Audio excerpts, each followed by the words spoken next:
চলে এলাম নতুন ভিডিও নিয়ে। হ্যালো ফ্রেন্ডস, সবাই কেমন আছো? আশা করছি সবাই ভালোই আছো। কারণ সামনেই তো দোল উৎসব চলে এলো, আর এই দোল উৎসব মানেই রং মাখা। আর রং না মাখলে কি হয়? আমাদের জীবনটাই তো রঙিন, তাই রঙে রঙে রাঙিয়ে তুলতে হবে আমাদের মনকেও। তবে এই রং মাখার পর কিন্তু একটা ঝামেলায় আমাদের প্রত্যেককেই পড়তে হয়, সেটা হলো রং তোলা।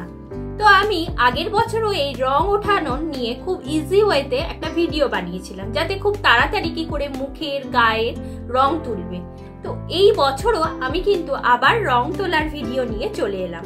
আগের বছরের ভিডিও যারা যারা ইউজ করেছো যে টিপসটা, তারা প্রত্যেকেই কিন্তু উপকার পেয়েছো। অনেকে কমেন্টস করেছো যে দিদি খুব ভালো রেজাল্ট পেয়েছি, এবছর এই প্যাকটা ব্যবহার করে আমার স্কিনে কোনো ক্ষতি হয়নি, বরং স্কিন আরো সুন্দর হয়ে গেছে।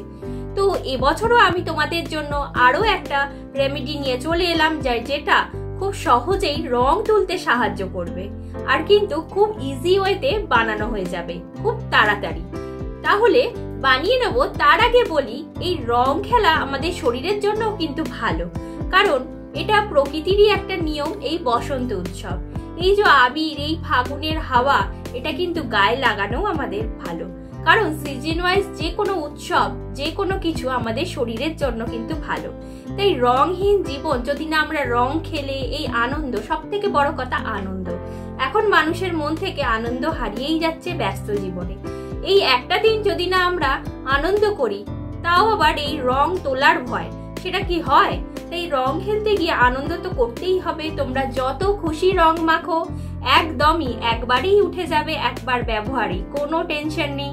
কারণ অনেকেরই টেনশন থাকে, আগের দিন এত রং খেললাম, পরের দিন প্রোগ্রাম আছে বা অফিসে যেতে হবে, ভালো জামা কাপড় পরে যাবো, সেই জামা কাপড়ে রং লেগে যাবে, এই গা থেকে রং না উঠলে কি একটা মুশকিল, তাই জন্য না না না রং খেলবো না। তার মন কিন্তু চাইছে রং খেলতে, কিন্তু সে কিন্তু রং মাখতে পারছে না এই নানান অজুহাতের কারণে।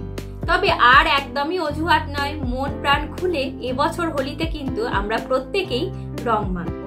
চলো প্যাকটা বানিয়ে নিই। প্রথমেই একটা শুকনো পাত্র নিয়ে নিতে হবে। আমি একটা শুকনো পাত্র নিয়ে নিয়েছি। তো এটা বানানোর আগে একটা কথা বলে দিই, যে দোল খেলার আগে অবশ্যই কিন্তু তোমরা ভালো করে মাথায় ও গোটা স্কিনেতে কোনো তেল, বা মাথায় হলে তেল, মুখেতেও তোমরা নারকেল তেল ইউজ করতে পারো। এছাড়াও কোনো হেভি, একটু থিকনেস মোটা দেখে কোনো ক্রিম মুখে ব্যবহার করতে পারো, কারণ এটা কিন্তু অবশ্যই করবে। আমাদের যে স্কিন থাকে সেটা ড্রাই থাকে, শুকনো অবস্থায়, তার মধ্যে যদি রং লেগে যায় তাহলে কিন্তু সেই রংটা উঠতে চাইবে না। সেই কারণে প্রথমে আগে স্কিনটাকে সফট করে নিতে হবে কোনো অয়েল বা ক্রিম দিয়ে, তারপরেই কিন্তু আমরা যত খুশি রং মাখি, কোনো অসুবিধে নেই। তারপর তো আমি যেই প্যাকটা বানাবো সেটা লাগালে একদম সম্পূর্ণ রং থেকে মুক্তি। পাত্র তো নিয়েই নিয়েছি প্রথমে, তারপর নিয়ে নিতে হবে একটা ছোট সাইজের চামচ। এটা কিন্তু মেজারমেন্টের জন্য এই চামচটা খুবই দরকার, তোমাদের বাড়িতে যেরকম আছে সেরকম। তারপর নিয়ে নিচ্ছি ময়েশ্চারাইজার। আমার কাছে এই ময়েশ্চারাইজারটা আছে, তোমরা তোমাদের মতো যে ময়েশ্চারাইজার আছে সেটা ইউজ করবে। তবে একটা কথা বলে রাখি, এই প্যাকটার জন্য কিন্তু এখন যে লাইট, মানে গরমে ব্যবহারের জন্য ওয়াটার বেস ময়েশ্চারাইজার বেরিয়েছে, সেটা কিন্তু ব্যবহার করলে হবে না। একটু ক্রিমি বা মোটা থিকনেসের ময়েশ্চারাইজার ব্যবহার করতে হবে, কারণ এটা আমাদের রংকে তুলবে। তাই একটু ঘন ময়েশ্চারাইজার না হলে খুবই অসুবিধে। তো ময়েশ্চারাইজার আমি এখানে নেব 1 চামচ। এই যে 1 চামচ পরিমাণ ময়েশ্চারাইজার নিয়ে নিচ্ছি।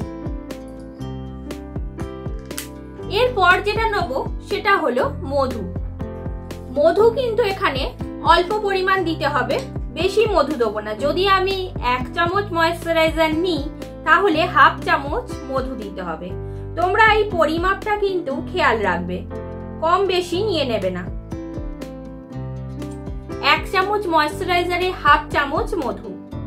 আর তোমরা যদি এর থেকে বেশি বানাও তাহলে সেই মতো পরিমাপটা নেবে। এবারে মধু আর ময়েশ্চারাইজারটা ভালো করে মিক্স করে নিতে হবে। তারপর দেব লাস্ট উপাদানটা, সেটা কিন্তু দিতেই হবে, ওটা স্কিপ করলে হবে না। কাজেই এটা ভালো করে মিক্স করে নিই, তারপরে ওটা দেবো। মধু আর ময়েশ্চারাইজারটা ভালোভাবে মিক্স করে নিতে হবে। এটা মিক্স হতে হতে একটা কথা বলে দিই, এটা কিভাবে আমরা ইউজ করব।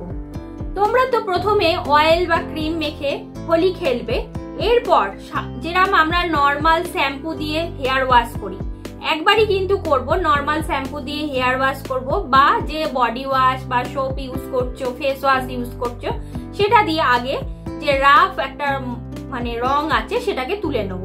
বেশি কিন্তু ঘষাঘষি করব না। অনেকেই আছো রং মেখে তারপরে মুখে গায়ে খুব জালি দিয়ে স্ক্রাবার দিয়ে প্রচুর ঘষতে থাকো, এর ফলে স্কিন কিন্তু প্রচুর ক্ষতিগ্রস্ত হয়, ছিঁড়ে যায়, কাট কেটে যায়, ছড়ে যায়, এরকম হয়, কারণ ঘষে ঘষে আমরা রং তুলতে থাকি। রং মাখার ফলে স্কিন ড্রাই হয়ে যাচ্ছে, তার উপর যদি আমরা বেশি করে এই সমস্ত ঘষাঘষি করি আরো কিন্তু স্কিন রাফ হয়ে যাবে।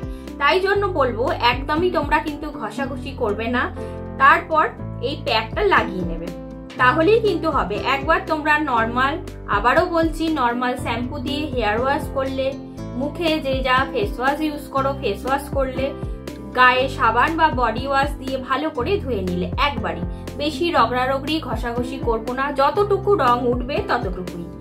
ওটা হয়ে যাওয়ার পর এবার যেই প্যাকটা বানাবো সেই প্যাকটা ভালো করে আমরা মুছে নিলাম, শুকনো করে নিলাম স্কিন। তারপর যেখানে যেখানে রং লেগে আছে মুখে, গায়ে, হাতে, পায়ে, সেখানে এই প্যাকটা বানিয়ে চপচপে করে মেখে নিতে হবে। মেখে 10 থেকে 15 মিনিট অপেক্ষা করতে হবে। অপেক্ষা করার পর হালকা জল হাত করে ভালো করে রাফ করে নেবো। জল হাত ভেজাবো, ভিজিয়ে ভালো করে রাফ করে নেবো যেখানে যেখানে এই প্যাকটা লাগিয়েছি। রাফ করে নিয়ে কোনো কটন বা কোনো টিস্যু যার হোক সাহায্যে মুছে নেবো, ব্যাস। তাহলেই দেখবে সমস্ত রং একদম উঠে গেছে একবার ইউজে।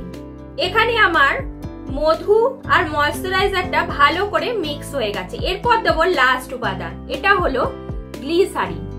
গ্লিসারিন আমরা কম বেশি প্রত্যেকেই চিনি, আর গ্লিসারিন দিয়ে আমার অনেক ফেস প্যাক রেডি আছে, প্রচুর স্কিনের জন্য বলা আছে, তো তোমরা আমার ভিডিওতে গিয়ে দেখতে পারো, সেগুলো কিন্তু খুব উপকারী।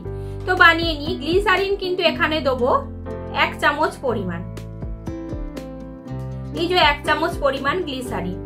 এবার এটা কিন্তু একটু মিক্স হতে টাইম লাগবে, ধৈর্য ধরে এটা মিক্স করতে হবে। এটা মিক্স করতে করতে একটা কথা বলে দিই, এই প্যাকটা কিন্তু আমাদের স্কিনকে হাইড্রেট করে।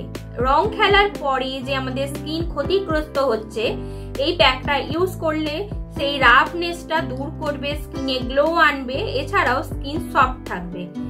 এছাড়া একটা কথা বলে দিই যেটা বেশি ইম্পর্টেন্ট, অনেকেই হয়তো যারা প্রচুর রং মেখেছো, অনেকক্ষণ ধরে রং মেখেছো, তাদের জন্য বলে দিই একবার ইউজে হয়তো গেল না, তাহলে তোমরা সারা দিনে এটা 4 বার ইউজ করতে পারো। হয়তো তোমরা রং খেলার পর ওয়াশ করলে, ফেস করলে, তারপরে মোছামুছি করে এটা একবার লাগালে, তাতে দেখলে হালকা একটু উঠলো, বেশি উঠলো না, তারপর আবার 2-3 ঘন্টা পরে আবার ইউজ করতে পারো। এটাতে কোনো কিন্তু সাইড এফেক্ট নেই, স্কিন এতে ভালো থাকবে, হেলদি থাকবে। আরো একটা ইম্পর্টেন্ট কথা বলে দিই, রং কিন্তু আমরা কখনোই গরম জল দিয়ে তুলবো না। অনেকেই আছো গরম জল দিয়ে রং তোলার চেষ্টা করো, গরম জল দিয়ে রং তুলতে গেলে রং আলোর চেপে বসে যায়। কখনোই কিন্তু আমরা গরম জল ব্যবহার করব না, আর ঠান্ডা জল দিয়ে যেরকম ভাবে বললাম আমি ঠিক সেরকম ভাবেই তোমরা কিন্তু রংটা তোলার চেষ্টা করবে। তুলে এই প্যাকটা যেরকম ভাবে বললাম সেরকম ভাবেই মাখবে। তোমার প্যাকটা রেডি হয়ে গেছে। তাহলে প্যাক তো রেডি হয়ে গেল, আর কিন্তু রং খেলাতে একদমই ভয় পাবো না। তোমরা অবশ্যই এই প্যাকটা ইউজ করবে, করে কেমন রেজাল্ট পেলে কমেন্ট করে কিন্তু অবশ্যই জানাবে। আর সমস্ত বন্ধুদের সাথে প্লিজ শেয়ার করে দেবে এই ভিডিওটা, যাতে প্রত্যেকেই এই হোলিতে আনন্দ করতে পারে রং মেখে।